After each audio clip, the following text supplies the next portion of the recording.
Let's find out. And every conversation explores the art of thinking beyond the obvious. And today I have my special guest. She is executive coach to leader cultivating inner mastery. Other than Miss Rebecca Wilson. Welcome, Miss Rebecca on Abstract Essay. And can you please introduce more about yourself to the highness? Yeah, thank you so much, Daniel. It's a delight to be here with you on Abstract Essay. So, a bit about me. I'm an executive coach. I'm a mindfulness teacher, and I've been doing this work for several years, and really love being able to work with high performing, high achieving individuals who are really trying to find that balance between wanting to create an impact in the world around them and also wanting to savor the preciousness of their lives and to be really immersed in the experience of day-to-day life while they're also doing big things to create a better future. And Miss Rebecca Wilson, thank you so much for sharing your knowledge and expertise with us. And today let's talk about how to calm a busy mind. So tell us, is a busy mind primarily a modern day problem fueled by the technology and overwhelm? Or is it a fundamental feature of the human brain that we are not just now naming and addressing? Mm, beautiful question. Yes, the bit I'm going to say both. It's a bit of both, right? So, Yes. so as a guide and teacher in meditation, what I always express to the students and clients I work with is that the mind's nature is to create thoughts. So it is normal to have a quote unquote busy mind. This is a normal feature of being a human, is to have this beautiful big brain that can do all sorts of cool things. It can forecast into the future. It can reflect and ruminate on the past. It can make judgments. And what I really support people in doing is learning how to work more skillfully with the nature of the human mind. But what you pointed to there as your first question of whether this is something that is a challenge of the modern world with technology, it certainly is. The busyness of our minds can be exacerbated by the environments that we work and live in, the amount of information and sensory stimulation that we experience on a daily basis is beyond what the human brain has evolved to tolerate. So our ancestors grew up in a different environment where there was more proximity to nature and less proximity to the highly stimulating screens that we now have access to. So, in some ways, the demands on these minds of ours are greater than ever. And we have to learn new ways to be able to support ourselves and our nervous systems to work within this new context. How much a busy mind is actually a symptom of an overactive nervous system? And what was the most effective way to break the cycle through the mind or thought, the body? Mm. Yes, so the nervous system plays a big role in where our thoughts are going, and where our thoughts are going plays a big part in the state of our overall nervous system. So if we look at the average person and what they experience in a day, there are a lot of things that we experience in our environments that can be perceived by our nervous system as a threat to our well being. And what's really fascinating about the human nervous system is, as I said, it evolved over millions of years, and it is really good at keeping us safe, at keeping us alive as a species. It is not so skillful at discerning between a true threat to our survival and a threat to our identity. So when we experience, for example, an uncomfortable conversation where somebody says something that really doesn't land well with us, something that feels threatening to my sense of identity or my ego, that is perceived by the nervous system the same way as a threat to my actual survival is perceived. So all these things happen in my body. Cortisol and adrenaline start flowing. My heart rate picks up. My breath quickens, and it becomes this whole physiological response that happens. And when that happens, the quality of our thoughts is also impacted. Our brains are in this they're in this state where we're on high alert and we're looking for threats and we're highly vigilant. And we don't have access to some of our more evolved capacities to be able to be compassionate and be creative and do all these other amazing things that the human brain is capable of. So you asked, what's a way to come out of that? What's a way to support ourselves through it?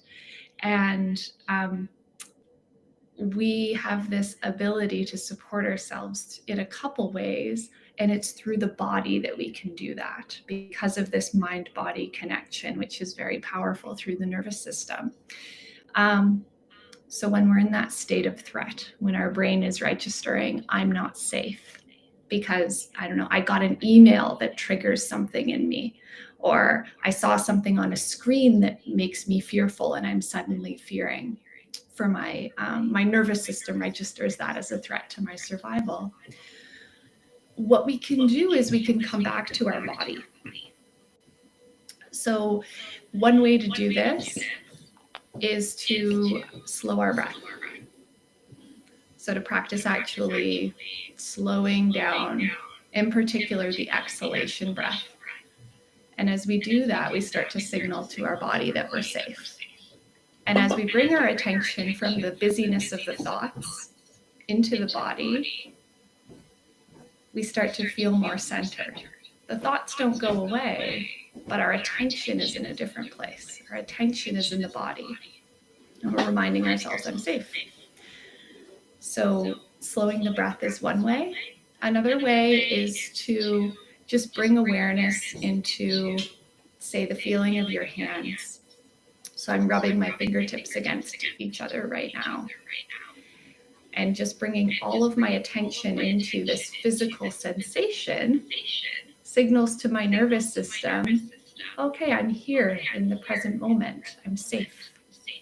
And takes me out of that state of being lost in thought, lost in ideas about all the bad things that could be happening, all the potential threats. So these are powerful ways to come back. Interesting, Miss.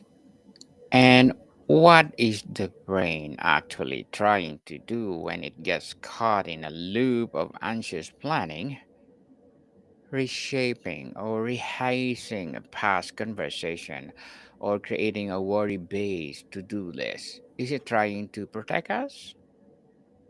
Yes, exactly. It's trying to keep us safe. It's in this vigilant state. So this is really powerful when I'm working with folks who are frankly frustrated by the busyness of their own minds, is to offer this reminder that all that thinking that our brain is doing, all that, even the voice of the inner critic, which a lot of people can get very frustrated with, these are all mechanisms in our brains that are there with the purpose of keeping us safe.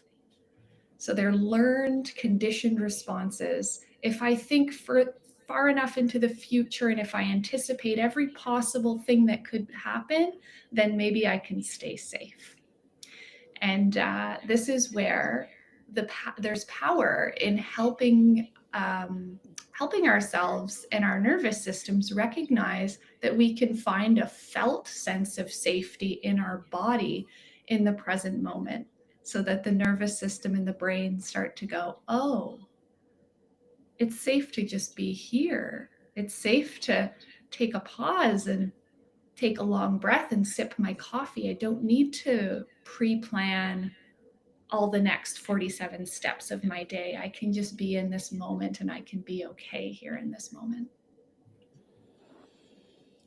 Miss Rebecca, tell us, for someone who finds traditional meditation frustrating, what is more accessible gateway practice to introduce a moment of calm into a chaotic mind? Mm. Yes, this is a very common challenge that I hear about, because again, many of us derive that sense of safety from getting things done, from being in motion. So if we live a lifestyle where we are in constant motion and then suddenly someone like me comes along and says, meditation is a useful practice, you should give it a try. What many people I work with find is that when they try to go from the go, go, go pace to sitting still and just being with their thoughts, a couple things happen. One is sometimes they feel very overwhelmed, because all the thoughts and emotions that have long been suppressed as they've stayed in motion are suddenly here with them as they sit. So a lot of folks will find that meditation is overwhelming, not relaxing, and quite uncomfortable. So this is normal, something that I share with people. Folks often find as well that the moment they sit still, they're really confronted by the busyness of their mind. Something they hadn't noticed before, now they realize, oh wow, my mind is so busy. And they become, again, frustrated with themselves. So where I invite people to start is to practice in more gentle ways, quieting the noise around them. So they don't have to be in perfect stillness, but simple practices are to, place some boundaries around screen time as a start. So rather than jumping straight from your current state into a seated meditation practice, what if you tried to move through your morning routine with no screens, and to just slow that down a little bit, savor your first sips of coffee in the morning. Notice your hands on the mug as you drink. Notice the feeling of your warm coffee as it enters your mouth and moves through your body. So these are ways that you can start developing that capacity to slow down and start developing that that mind-body connection as well, that capacity to bring your attention from being immersed in thought to really being here in the present moment. So yeah, just simple things like during your commute, instead of listening to earbuds with something in your ears while you're driving or going for a walk or taking public transit, letting go of that and just simply being in the present moment. So it's almost, the first step is almost to step back from the technology that really exacerbates the busyness of the mind, and start to develop that capacity to be maybe a bit bored, to slow down, to have less of that sensory stimulation. Once you start to build some comfort with that, then you can start to layer in those more deliberate, structured meditative practices. But it can start very simply. Miss Rebecca, as executive coach to leaders, what are your short term and long term goals? Mm. They're very, very aligned. My short-term goals are to just continue doing this work, continue helping as many people as I can who are in a point or on a point in their journeys where they are recognizing that they really want to develop and cultivate their quality of presence. They want to learn to be more present in their lives for themselves and for their loved ones. And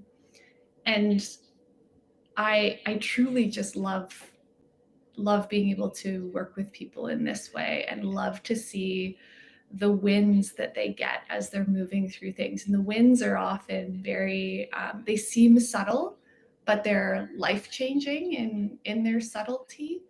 And they sound like, the leader who shares that they were able to really immerse themselves in their child's bedtime routine at the end of the day because they had these practices accessible to them to bring themselves out of the busyness of the mind, out of that planning and rumination, and into the moment through their senses. So yeah, short term, just reaching more people. And then I think long term, it's just where else can how much broader can that impact go? How much more can that expand? And I think my vision for the long term is to have a community that I have helped cultivate, that if I disappeared, that community would continue to support one another and continue on their journeys. So I want to offer so much and create so much in terms of expressing of myself and my perspective and what I can offer, that it becomes almost this self-sustaining entity. Well, good luck to your goals, Miss Rebecca. Looking forward for more success. And what will be your piece of advice for those people out there who want to be executive coach like you?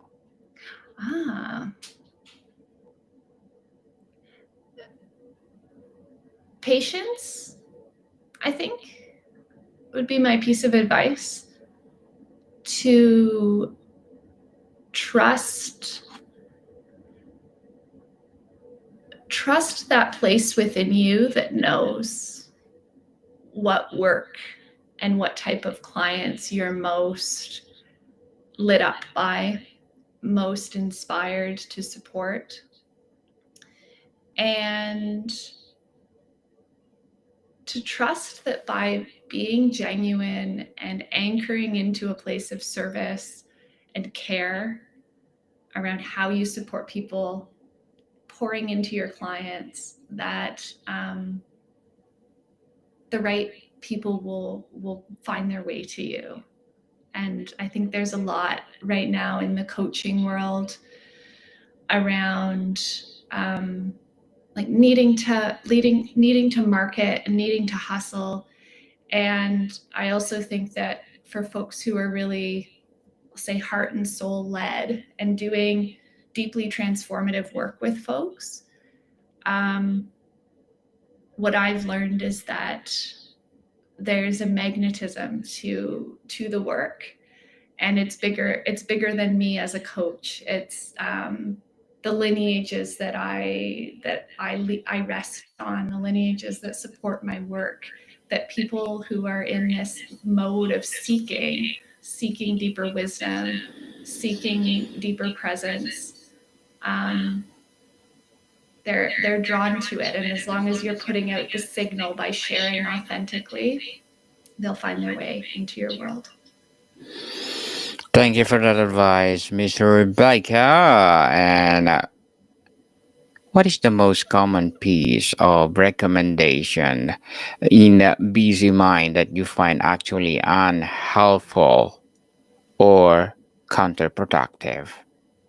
Mm-hmm.